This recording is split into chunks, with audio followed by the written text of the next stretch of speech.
大家平安，欢迎收听10月7日迦南之声。我是优破牧师，今天要跟大家分享的是信心旅程，蒙福从尊主为大开始。我们要读路加福音第1章1到80节。先来读今天 RPG 的金句。玛利亚说：我心尊主为大，我灵以上帝我救主为乐，因为他顾念他卑微的婢女。从今以后，万民将称我有福。路加福音第1章46到48节。选择耶稣喜欢的事向来不容易，所以才会在很多的时候试着为自己合理化。赞美之泉有一首诗歌叫《我全然献上》，其中有句歌词这样说：十架就在前头，世界就在后头。再次被提醒要跟随的是谁，是什么，是在每一天每一个选择都说我心尊主为大。路加福音第1章描述了耶稣降生的前奏，经文描绘了玛利亚信心的旅程的一个开始，以及上帝对那些顺服他计划的人所赐予的祝福。经文将带领我们进入到信心旅程，蒙福从尊主为大开始。首先我们看到天使对玛利亚的启示，还有对撒迦利亚的启示。路加福音1章1到25节，我们看到撒迦利亚和以利沙伯的故事。撒迦利亚在圣殿中遇见了天使加百列，他接受了一个不可思议，或者是说不可能的信息，他将会有一个儿子，就是后来的施洗约翰。而施洗约翰的出生将展开上帝神圣的计划，这个计划里面带有对人类的救赎。然而撒迦利亚的回应是，这根本不可能，因为他已经年迈了，没有生育的能力。但在天使的话语当中，我们看到了神圣应许和神圣的计划，这是信心旅程的起点，最终要让人经历从死而复活的主他所带来的全能。从第二方面我们来看人顺服神的计划。在整个经文当中，我们看见了玛利亚对天使加百列所传达上帝应许的信息，他用顺服来回应，他接受了从上帝来的信息，尽管这个信息对他来说是非常的震惊，是从不可能不应该的这样的一个结果或是事件。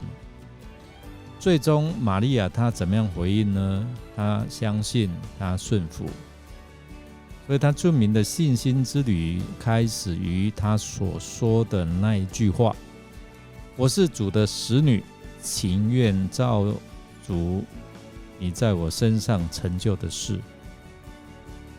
相信并由之而来的信仰与回应，是从不可能到可能的必经之路。相信是梦想，是意向，还有憧憬的燃料，可以让生命展翅上腾。愿意相信及顺服的人，才能够经历神迹的发生。玛利亚她回应给我们有这样的启示，就是信心的旅程常常是以顺服上帝的计划为起点，做一个开始。接着我们来看上帝的恩典和神迹，是在玛利亚前往探访以利沙伯的过程当中，她要寻求印证，也透过这段经文，我们见证了神的恩典和神迹。特别当玛利亚走进以利沙伯的家里面，在腹中的施洗约翰开始跳动，这是一个惊人的神迹，证明了上帝的计划正一步一步在实现。借着2个婴孩的出生，会看见上帝奇妙伟大的救赎计划。所以当我们顺服神的计划的时候，耶稣基督的恩典和神迹将会临到我们的信心旅程。我们来看46到56节，充满了对神的颂赞和感恩。玛利亚很有名的尊主颂，表达了她对上帝的感恩和赞美。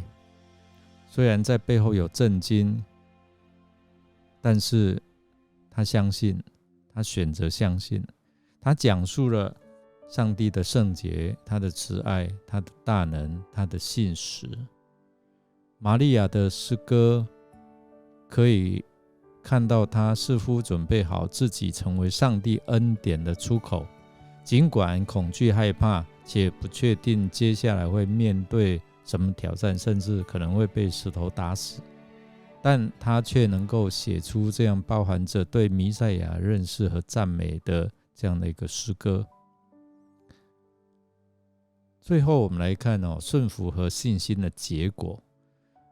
撒迦利亚的预言对上帝的颂赞和感恩，当他恢复了说话的能力，他不仅预言了耶稣基督的降生，还有感恩上帝要对我们人类所施下的仁慈。这提醒我们，信心的旅程应该伴随着感恩，无论是在遇到什么样的状况，我们都学习感恩颂赞，因为上帝要叫他的百姓罪得赦免，也能够明白他的救恩。所以我们来看整个路加福音第1章，我们看到一个信心之旅的开始，是一个充满顺服带来的神迹，在心中充满感恩跟救赎，就展开这样的旅程。玛利亚和撒迦利亚他们的顺服，施洗约翰的神迹，以及耶稣基督后来的降生，都教导我们一起来信靠上帝，感谢主耶稣救赎的恩典，也让我们知道救赎是从上帝而来。